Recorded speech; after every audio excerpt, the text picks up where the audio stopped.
Students, हम लोग animal kingdom chapter में बेसिस ऑफ क्लासिफिकेशन देख रहे हैं कि किस किस बेसिस पर कौन कौन से क्राइटेरिया के बेसिस पर एनिमल्स का क्लासिफिकेशन किया गया है। पिछले वीडियो लेक्चर को अगर आप देखेंगे वापस जाके तो हम लोगों ने levels of organisation, body plan और बॉडी साइमेट्री, ये 3 बेसिस को कवर किया था। आज के वीडियो लेक्चर में हम लोग जर्म लेयर्स और बॉडी कैविटी या सीलोम का स्टडी करने वाले हैं, ठीक है ना। अब पहले आते हैं हम लोग जर्म लेयर्स पर। तो देखो, जर्म लेयर्स पहले होता क्या है ये समझना है। 12th स्टैंडर्ड में रिप्रोडक्शन चैप्टर हम लोग को पढ़ना है और वहाँ पर हम लोग को देखना है कि कैसे एम्ब्रियो का डेवलपमेंट जाइगोट से होता है, ठीक है। तो थोड़ा सा हम लोग पढ़ना तो 12th में है और ये 11th का सिलेबस है। थोड़ा सा हम लोग एलिमेंट्री आइडिया, एक बेसिक आइडिया लेते हैं कि जर्म लेयर होता क्या है। फिर देखा जाएगा कि जर्म लेयर के बेसिस पर कैसे एनिमल्स जो वो अलग अलग तरीके के होते हैं या अलग अलग तरह के होते हैं। तो ऐसे समझना कि हम लोग यहाँ पे देखें कि फीमेल गैमेट जिसको हम लोग एग कहते हैं, ये सबको पता है, और मेल गैमेट के फ्यूजन से मतलब जुड़ने से जाइगोट का फॉर्मेशन या निर्माण होता है। ये जाइगोट बना सिंगल सेल, ये पता है हम लोग को नहीं कि मेल और फीमेल गैमेट का मिलना, फ्यूज कर जाना फर्टिलाइजेशन कहलाता है, निषेचन कहलाता है और इससे जाइगोट बनता है। अब जब जाइगोट में डिवीजन स्टार्ट होता है तो लगातार जाइगोट जो सेल है उसमें डिवीजन होते रहता है और ढेर सारी कोशिकाएं, ढेर सारे सेल बनते हैं और एक बॉल जैसा स्ट्रक्चर आता है जिसको हम लोग मोरूला कह देते हैं, मोरूला कह देते हैं, ठीक है ना। ये लगातार जाइगोट के सेल के विभाजन के चलते होता है, एक बॉल जैसा स्ट्रक्चर आता है, मोरूला कहते हैं उस स्टेज को। फिर मोरूला के सेल डिवाइड हो करके अगले स्टेज में आते हैं, जिस स्टेज को हम लोग ब्लास्टूला या ब्लास्टोसिस्ट कहते हैं। ब्लास्टूला, तो ये जैसे बोर्ड पे हम लोगों ने एक ब्लास्टूला का स्ट्रक्चर बनाया है, ठीक है ना, ब्लास्टूला। अब क्या है कि इस ब्लास्टूला से ही जर्म लेयर्स आगे चल करके डेवलप होते हैं। इसी के सेल से ब्लास्टूला का जो अगला स्टेज है उसको गैस्ट्रूला बोलते हैं और गैस्ट्रूला स्टेज में 3 जर्म लेयर्स, ये पहला, ये दूसरा और ये तीसरा, 3 जर्म लेयर्स का फॉर्मेशन हो जाता है। इन्हीं जर्म लेयर्स से आगे चल के फिर हमारे बॉडी में या एनिमल्स के बॉडी में ऑर्गन बनते हैं, मतलब अंग बनते हैं, ठीक है ना। अब जो सबसे बाहर वाला जर्म लेयर है इसको एक्टोडर्म बोलेंगे, नीचे सब लिख के हम दिखाए हैं। बीच वाले को मेसोडर्म बोलते हैं और अंदर वाले को इंडोडर्म बोलते हैं। जर्म लेयर्स में एक्टोडर्म, मेसोडर्म और इंडोडर्म, ये 3 जर्म लेयर्स हैं। कैसे बना ये समझ में आया। फिर से एक बार रिवाइज करते हैं हम लोग। जब फर्टिलाइजेशन कंप्लीट हो जाता है, जब निषेचन की प्रक्रिया कंप्लीट हो जाती है तो जाइगोट बनता है। जाइगोट एक सेल है, उसमें डिवीजन स्टार्ट होता है और उसका सेल जो है वो बार बार डिवाइड होता है, एक बॉल जैसा स्ट्रक्चर बनता है जिसको मोरूला कहते हैं। मोरूला के सेल आगे डिवाइड होते रहते हैं, फिर एक स्ट्रक्चर आता है इसको हम लोग ब्लास्टूला कहते हैं। ब्लास्टूला के सेल डिवाइड होते रहते हैं और डिवाइड होने के बाद गैस्ट्रूला का स्ट्रक्चर बनता है और गैस्ट्रूला में जर्म लेयर्स होते हैं, जिनमें 3 जर्म लेयर्स की अगर हम बात करें तो उसमें एक्टोडर्म, मेसोडर्म और इंडोडर्म, ये 3 जर्म लेयर्स होते हैं, ठीक है ना। अब क्या है कि जर्म लेयर के बेसिस पे हम लोग क्या करते हैं, एनिमल्स का क्लासिफिकेशन करते हैं, एनिमल का वर्गीकरण करते हैं। कैसे करते हैं, कहते हैं कि कुछ ऐसे एनिमल्स हैं, अब इनको हटा दिया जाए, अब इनका जरूरत नहीं है हम लोग को। तो कुछ एनिमल्स ऐसे हैं जिनमें कि सिर्फ 2 ही जर्म लेयर्स होते हैं।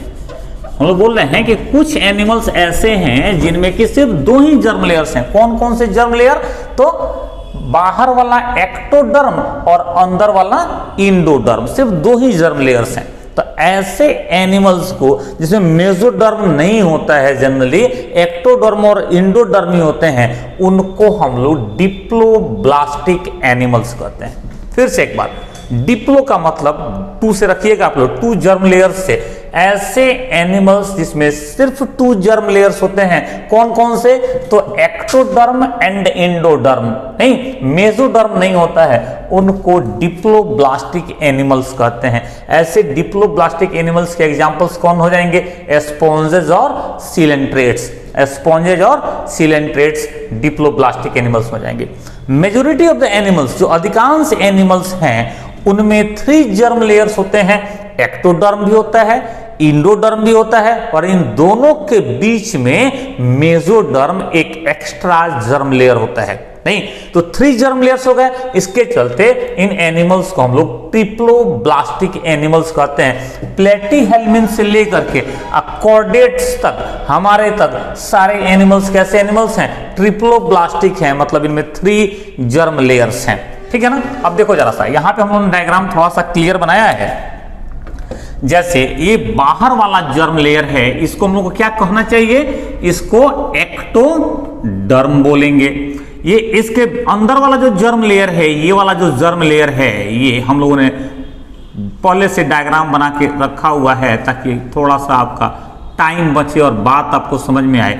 ये जो अंदर वाला जर्म लेयर है, इसको हम लोग मेसोडर्म कहेंगे, और जो सबसे अंदर वाला जर्म लेयर है, यही क्या है? इंडोडर्म है। तो जिस एनिमल में ये तीनों जर्म लेयर मिलते हैं, उनको ट्रिप्लोब्लास्टिक एनिमल्स कहेंगे। तो होपफुली आशा है कि आपको अब जर्म लेयर्स के बेसिस पे एनिमल क्लासिफिकेशन समझ में आया होगा। नहीं, चलिए नेक्स्ट है जो हम लोग का हमारे और रैंकिंग में 5th पर है, सीलोम या बॉडी कैविटी। सीलोम या बॉडी कैविटी। तो पहले तो समझा जाए कि सीलोम किसको कहते हैं। जैसे हम लोगों ने जर्म लेयर्स को समझा, वैसे ही सीलोम को समझें। सीलोम क्या होता है? नहीं तो जो बॉडी वाल है, बॉडी वाल, उसके अंदर में गट होता है, एलिमेंट्री कैनाल होता है, उन दोनों के बीच के खाली जगह को, स्पेस को सीलोम या बॉडी कैविटी कहते हैं। फिर से एक बार, बॉडी कैविटी या सीलोम क्या है? तो ये बॉडी वाल हो गया। नहीं, इसके अंदर में एलिमेंट्री कैनाल है, ट्यूब विद इन ट्यूब बताया था। 2 ट्यूब के बीच में जो स्पेस है, उसको हम लोग क्या कहते हैं? सीलोम या बॉडी कैविटी कहते हैं। अब क्या है कि इस बॉडी कैविटी के प्रेजेंस या एब्सेंस के बेसिस पर, मतलब कि बॉडी कैविटी है, बॉडी कैविटी नहीं है, इसके बेसिस पर देखा जाए अगर, तो एनिमल्स को 3 ग्रुप्स में हम लोग बांट सकते हैं या बांटा जाता है। कौन कौन से हैं? फर्स्ट है एसीलोमेट। एसीलोमेट कहता है कि ऐसे एनिमल्स जिनमें सीलोम मतलब बॉडी कैविटी एब्सेंट है, प्रेजेंट नहीं है, उनको बोलते हैं एसीलोमेट। जरा देखना यहां पर, यहां पे लगातार ये जर्म लेयर्स हैं। नहीं, एक्टोडर्म, मेसोडर्म, इंडोडर्म, ये जर्म लेयर्स हैं, लेकिन बॉडी कैविटी क्या है? एब्सेंट है, सीधा गट प्रेजेंट है। तो हम लोग ऐसे एनिमल को क्या बोलेंगे? एसीलोमेट बोलेंगे। प्लेटीहेल्मिन्थ एसीलोमेट होते हैं। प्लेटीहेल्मिन्थ में क्या होता है? तो बॉडी कैविटी एब्सेंट होता है, बॉडी कैविटी प्रेजेंट नहीं होता है। चलिए अब नेक्स्ट मूव करते हैं। सेकंड है स्यूडोसीलोमेट्स। स्यूडो का मतलब ही होता है फॉल्स, झूठा। ऐसा लगता है कि सीलोम है, लेकिन प्रॉपर ट्रू सीलोम एब्सेंट है। नहीं, लगता है कि सीलोम है, बॉडी कैविटी है, लेकिन वास्तविक से बॉडी कैविटी एब्सेंट होता है।